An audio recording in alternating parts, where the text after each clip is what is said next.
speaking to Mr. John Durden, who is the father of Lisa Durden, who does the weekly check-ins for Ark Republic.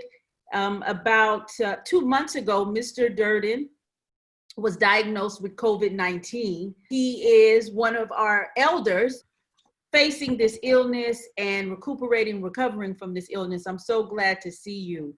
So how are you feeling today? Oh, I'm great. I mean, that thing was quick and precise, and it lasted about a good 3 or 4 days, and it disappeared. I don't think I really had a lot of it. I think I caught it in time to, like, you know, I would have praised to the Most High. I mean, I think He developed in me because I'm a spiritual person also. Mm-hmm. So I think my prayers are answered. I put it like that. Yes, sir.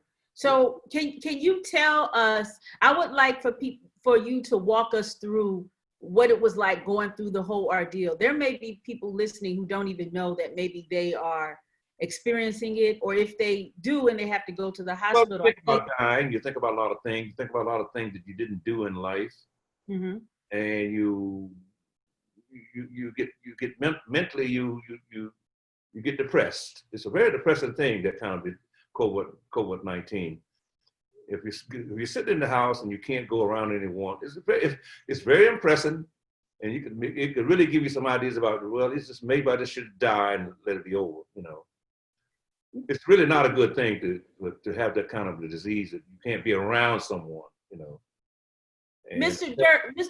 Durden, can you tell us, when did you start feeling symptoms and you were like, this is not right, something's not right? Well, it started I found out about it about a week before I started feeling the symptoms. And I went down and to visit one of my friends. I think that's when I might have picked up on it down that way with them. I'm not sure. So I came back and I was feeling kind of like, you know, ooh. You know, I started getting a little bit of diarrhea and sneezing and carrying on. It started developing just like that, you know. Mm-hmm. And so I went to the hospital, you know, and told them, they checked me out. Well, you know, you got a little bit of touch of that COVID-19. I said, okay. And I got a little bit sicker for about 3 or 4 days. But when I came home and started taking my medicine and stuff, it began to, it's a miracle. I mean, it just disappeared. It's gone. Mm-hmm, mm-hmm. So I understand when you went to the first time you called the ambulance, right? Yeah. But they didn't take you to the hospital. No, they didn't. My daughter drove me up there. The second time, when I got sick that second time, they called the ambulance, and then the ambulance took me up there. Oh, okay. Second time. That's when they checked me out again. Right. And so, I'm sorry, sir. Yeah. When you went to the hospital, they took me to the whole series of what was wrong with me. Okay. When you went to the hospital, how do you think you were treated? I think it was beautiful. No, everything was nice. They checked me out, and I basically they done what was necessary, and they told me what not to do and what to do. And you know, wash my hands, and you know, they put me on a certain kind of a diet, you know, because I had got diarrhea there for a little while, you know, and things like that. But like I say, you know, it's a process. I mean, because I didn't know how to deal with it other than just laying in the bed, you know, and walking around in the house, you know. So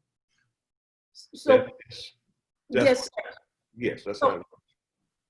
So, sir, part of the symptoms is respiratory and having issues. I'll tell you what it feels like.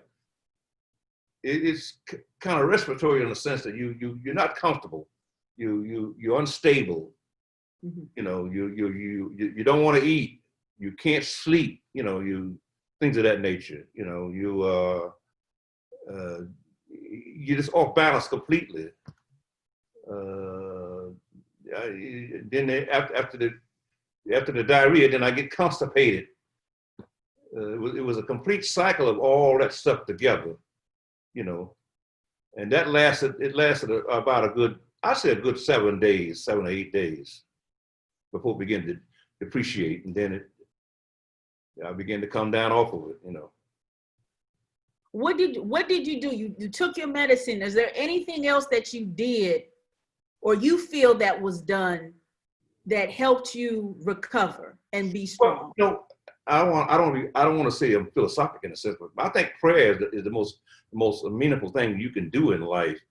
I prayed a lot because I figured, well, I'm probably going to die in a few days, so let me just ask God to protect me, And I would pray every day, and I would cry, and I would pray and cry and pray, and I would consider to say that my prayers was answered. I put it like that because even though taking the medicine, some people still died. So I'm going to give God the credit, for what happened to me, because I was cleared completely. Not even I don't even have a symptom of it of ever even having it right today. That's good. I have one more question specifically with the, okay, thank you, sir. This is with the illness specifically. You had to or how to recover. There was some device or something that they gave you to make your lungs stronger. No, they just gave me I got a machine for breathing. I kept that for about 3 or 4 or 5 days, I think. And after that, the breathing came back. I mean, and the lungs cleared up, because I was taking my medicine. So then the lungs were the first thing that cleared up. And I said, okay, I'm breathing good now, fine. And then after that, no more headaches. So I'm much better. So a few days later,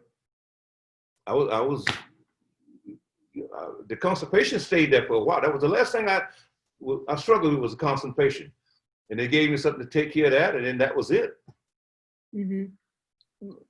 Okay, that's good to hear. What medicine were you given for COVID-19? Well, they gave me some type of antibiotic. They gave me, and I was on some type of a pill anyhow because I got arthritis and I got sugar. So basically, I just took the antibiotics, and I would take my regular pills every day. My high blood pressure pills I would take, and the sugar pills. The stuff that I was always taking. And that was about it. Mm-hmm. But, so, sir, from the day that you were diagnosed to the first day that you were like, I can go outside, how long was that? Oh, to be precise, let me see. It had to be over 2 weeks. Matter of fact, more like close to being a month. Very close to being a month where I could actually walk outside. And I didn't go really anywhere in anybody's house. I would go outside in front of my house just to catch some air. But now actually it took 2 months to clear up and really go to someone's house, And I had my house quarantined. I had someone come in and clean the walls and to clean the rugs and to clean the kitchen. I mean, I had the whole house redid. And there was no virus or nothing hanging around on some metal. And praise the Lord, it went away. Oh, that's excellent. I understand that you had family support. What did that family support look like when you were? Lisa was great. She was so great, and she gets so excited. I mean, and she's very temperamental. I mean, We know that. Okay. And but she stuck by me. She still sticks by me, And my daughter Daphne, they all, matter of fact, 3 of my kids stayed by me all the time until I was well. Bring me food every day, ask me how I feel, et cetera, et cetera. So I had so much food I couldn't eat it. Wow. Oh, that's good. So you know that you're loved. I'm loved. Yeah. So I enjoyed it. I really enjoyed it. Yeah. I didn't enjoy the sickness. I enjoyed the love they gave me. Yes, sir. Yes, sir. So what advice can you give your peers, people your age, who get sick with coronavirus? What are some advice you could give them in terms of how to recover? Well, it takes discipline. One thing, you got to discipline down off your used to be life and be steadfast on doing precisely what you're told. Stay at home. Don't wash your hands. Don't eat anything. Just eat what's reasonably light for you. And the number one thing is prayer. I mean, I don't know why I keep saying that prayer is the substance of how we should carry ourselves. I still give it to God that He the one brought me out of it to a great degree. Spiritual light can come somewhat develop into the soul that can replenish the body. People don't realize it. Well, how does God work? Well, he don't walk up and knock on the door. So basically, you got to have him in your heart. So to develop out of that is, what I mean, the spirit in your body can develop only if you ask for it, and it'll cleanse you. And I used to wonder how can that work? I mean, you tell God to bless you and heal you. How does that work? I mean, he don't give you no pills. He don't come give you a shot. But it does work. Trust me, it does work. He's the miracle worker. I think it's so important to know who this man is to understand his resilience. So we're just going to talk a little bit. I love to hear rich, well-lived lives. So we're going to talk. I would like to know more about you so you could school us young folk. Well, yes, that'd be a great thing to do, because I got a long history of involvements with life. So I'm ready. You ready? Okay. So, sir, you live currently in New Jersey. Where were you born? Were you born in Jersey? No, I was born in Atlanta, Georgia, 1939. And I came here in 63. I came here in New Jersey in 1963. Why did you leave Georgia? Well, two different reasons. First of all, there's lack of work down in that area at that time, and I was trying to find another way of life. I mean, I got to say that I was looking for what it would take to have freedom in life. So I heard about different things in different places. So I came to New Jersey looking for different ideas on how I could basically get my career together. Mm-hmm. What was Atlanta like? I mean, if you left in at that time, yeah, it was the civil rights going on in Atlanta. It was terrible. It was Jim Crow, racism, even much worse than it is today. Mm-hmm. I had a lot of problems with a lot of white people down at that point. Well, not a lot, but 3 or 4 I really had some problem with. And I was concluding to told my family, I had just got married. I got married in 57, but before that time, I had problem with some white people that I had involved myself with. So I decided, well, I gotta go somewhere else and find out what freedom is all about. That's why I was making up my mind to come to New Jersey. Oh, okay. So I have a really quick question about Atlanta, and then we're going to go to Jersey. In 1957, in early 60s, the civil rights era already is going on in Atlanta. What was the movement looking like then, and did it impact Black people at that time? At that particular time, it wasn't a great impact. It was the term Jim Crow means we had to watch ourselves. You couldn't just, express your feelings about things, and you got to watch. If you see a white woman coming down the street, you gotta either get out of her way or get her across the street. Don't try to look at her. All them really idiot stuff, Mm-hmm. And you couldn't sit on the bus alongside a white person, and you couldn't sit in front. You had to sit in the back. Mm-hmm. Mm-hmm. Things like that. And when you went to the movies, there was an area for the Black people, then there was an area for the white folks. So we knew how to carry ourselves around them. And they call that Jim Crowism, dislike for the color we was, And but so what's the year that you moved to New Jersey? I came here in 63, I think, around 63 I came here. And why did you choose New Jersey? Well, I had just gotten married, and she had people that had moved to New Jersey. And they told, well, why don't you just come up here? You can get some work up here. So that's what made me. Her sister was living in New Jersey at the time. And that's why I came to New Jersey. I was thinking about going to California, but I said, okay, I'll try New Jersey. Then that's what caused me to come here. Oh, I'm from California. Well, I wanted to go to California. That's what I was going to. If I hadn't got married, I would probably be in California right now. Oh, yes, sir. Yeah. So you're in New Jersey. What are some of the immediate differences that you notice or you experience up north, as they say, right?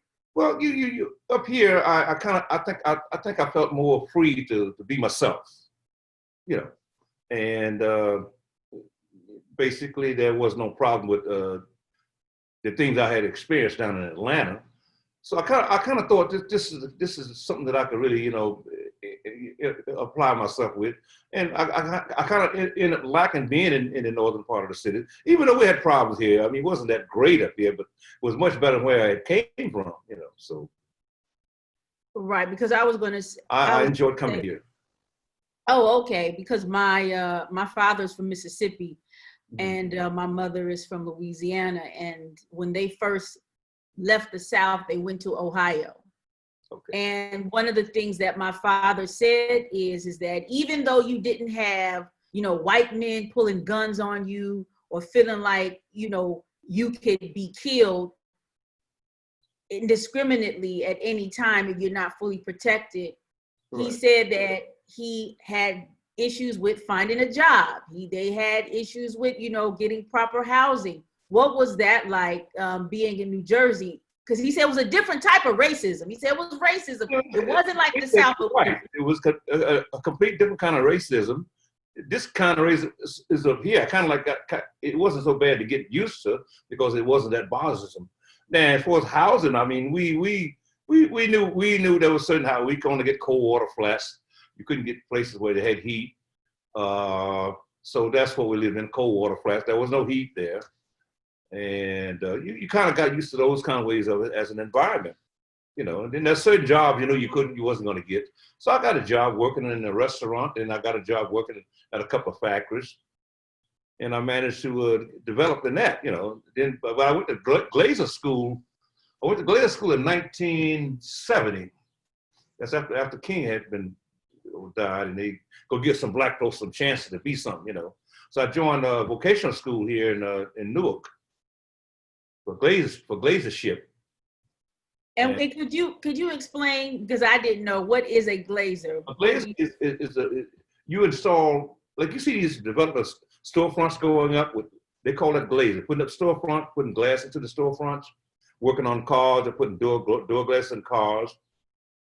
This glass, everything that's in glass, we had opportunity to put that in, So what made you decide to go to glazer school? And as I understand, you were the first Black man in the state of New Jersey to actually be in a union. Okay. And practice that. Exactly. I had got this job at a place called Bielefeld Glass, driving a truck, before I became a glazer. And I worked there for 7 years. And so I got a job up in Midland Park here in New Jersey. And they said, well, look, you're a good worker. We need to get you in a glazer school. And they the one deferred me to go to the glazer school here in Newark. And that's how I developed. And when I finished glazer school, they put me in the union called a glazers union, which was only two black guys, and the rest of everybody else was white. So basically, two guys got the opportunity to be a glazer at that time. And that was huge to be able to join a union. Yeah. At that time, yes. And that was an important way to economically get some type of footing. Yeah, because we had riots up here at that time, and they wanted to give the black people, some of the black guys, a chance to develop and get themselves together. So they gave some of us some opportunity, to go to school and learn some trade. So that's what I took. I took up the glazing because I had worked with this glass shop, driving the truck, and that's how the whole thing happened. And what union were you in, sir? What was the union? Local 1035 here in, it's called United Glazers Union, Local 1035 here in New Jersey. What was that like being in the union? It was still prejudiced, bigoted, and I stayed in there for about a good 10 years. And I finally decided, well, let me go on my own since I learned the trade. And I got out of the trade and went in and started working in smaller glass shops and get more opportunity to be on my own.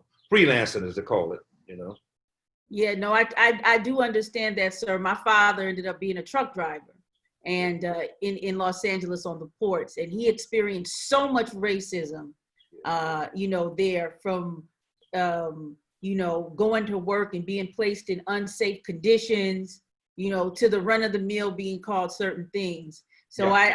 I know those stories very well. So what was it like you being an entrepreneur and now working in North New Jersey as a glazer? Well, I tell you, I learned a lot. And like I said, I went to music school and I learned how to be a percussionist. Right now, I got my own band. I mean, as we talk. What? Okay, hold on. You have your own band. What's Mr. Durden? What's the name of your band? I'd love to hear it. The band is called Project 9. Project Project 9, baby. Project 9. oh, Project 9. Okay. What type is it? Is it a jazz, blues, R&B, Jazz funk? and R&B mixed up. It's a mixed R&B jazz and R&B group. Sir, may I ask how old you are? Is that okay? Yes. I just turned 80. You just turned 80 years old? Yes. And you have, oh, I know that's right. And you have a band. So you're a percussionist. You have a band. Yes. When did you start playing and gigging in Newark? Because Newark is known for music. I actually started playing. I went to music school back in, I think that was 1970. I went into music school here in Irvington, New Jersey. And the guy taught me percussion. And so that's how it started. And I learned to play keyboards a little bit. So I decided, wow, this is a nice little thing. So I learned the music trade. And I got a small band, put it together for a little while. And it just developed through that. So over the years, I came to have a bigger band. And now I got a 6-piece band. And we record music of our own. We got songs that I'm a writer now. Right? Matter of fact, I write songs now. Oh wow, you're a composer. Oh wow. Yes. So you went from the Wako to composing. And composing, yeah. Wow, that's quite an experience. It was. Yeah. When are you gigging? Do you have a gig coming up or? Yeah, right now with the COVID 9, with the COVID thing coming around, we kind of like shut down for doing gigs. But if you want to look us up, go on YouTube. If you go on YouTube, you can pull us up. It's called Project 9 on YouTube. Project 9 Band on One Up Production. Do I have permission to run? To show some of it? Yes, go on YouTube. Pull it up. Well, we got songs on there. You just pull them right up.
Now you're in Newark, New Jersey right now. How do you think the city is dealing with COVID-19 and now the protests that are coming? I think they're doing a fine job. Baraka is the mayor, black man. I really think he did a great job. Newark is right now is 90% good. Matter of fact, almost 98%. We don't have a problem here as far as COVID-19. We're at the lowest totem pole, and I think by maybe another month we can say we on a clean straight. Mm-hmm. Yes, sir. So fine. We had no riots either, Yes. Not riot, but no protests. I'm using the wrong name. We didn't have a protest here in Newark. That we had a small one, but not as big as the one in other cities. Right. So that actually rolls into the next question that I have. You are 80 years old. You have some wisdom that I think we can glean from. Mm-hmm. What advice you can give that you think the country needs to move, how we need to move forward? It's a tough pill to swallow. It's like a cat is a cat and a dog is a dog. A cat and a dog is not going to get along. Correct? Yes, sir. So this same thing with a white man and a black person. It's not that we can't develop together right alongside one another, but because if you notice in the beginning up to now, through all these years, he's killed out Indians, he's killed out other nations. He brought us over here as slaves. I mean, look at his record, and you'll know this is 2020. He hasn't changed in what? Over 1,000 years. He didn't change yet. So how can you expect when you could take take a dog and make a dog love a cat? Could you do that? Maybe a few dogs would love a cat, but not enough. I'm just using that for. But now, how many? That's some good white folks. I'm not saying all whites are bad, but racially and otherwise, percentage-wise, we got to watch our step with them. We got to be able to. We got to get our rights written in paper and in stone with them, because they can't help being what they are, and that's the story. They can't help being what they are. We still trying to get equal rights in the year 2020. You know how many? That's 400 years. So how are you going to tell me 400 years is not long enough to get along with? If a dog and a cat can't get along in 400 years, forget about it. You be a cat, and I'll be a dog. But don't come over here messing with me. You know what I'm saying? That's how it goes. Well, I thank you so much, Mr. Durden. I appreciate you taking time out and speaking with me to talk about your journey and just your life in general. Mm-hmm. And we need to hear more stories like yours. And let me tell you, 80 years old, you look good. You look good, Mr. Durden. Well, I'll tell you something. I eat right, I live right, and I believe in I got love. I'm just a person. I don't let a negative force come into my spirit. See, when you're living a life, you got to learn how to practice the purity of your body. See, your body can be depreciated.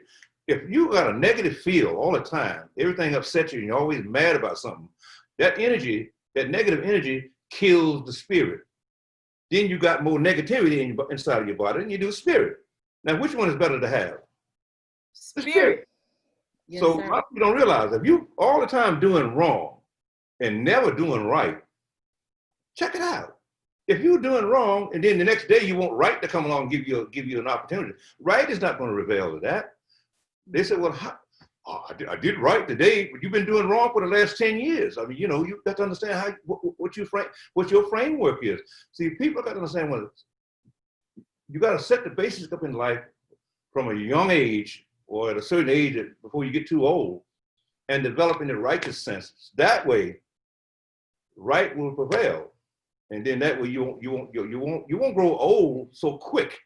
The energy will assume the body, so the body don't just depreciate. Because some people died at the age of 60. Why? Because their heart give out, they get blind. A lot of things kill them. Wrong food can kill you. There's so many things can kill us early, and we don't realize that. We should eat right all the time, think right, act right, and above all, be spiritual. Yes, sir. So that's the process of being a good person, and you'll always be as young as you look right now. You'll never grow old. Now we're all gonna die, don't get me wrong, but you'll never grow old. Yes, sir. I take that and I receive that, I embrace that, and I will work to live that and be that. Yes. Thank you. And don't forget, every day, always look at the Most High. Even if you're not really spiritually bound in your sense, I mean, you probably don't go to church right now, but just think of that sometime. Oh God, thank you for this favor today, or God, thank you for whatever. It wouldn't make a difference what it is. If you thank Him and call His name, He'll talk to you.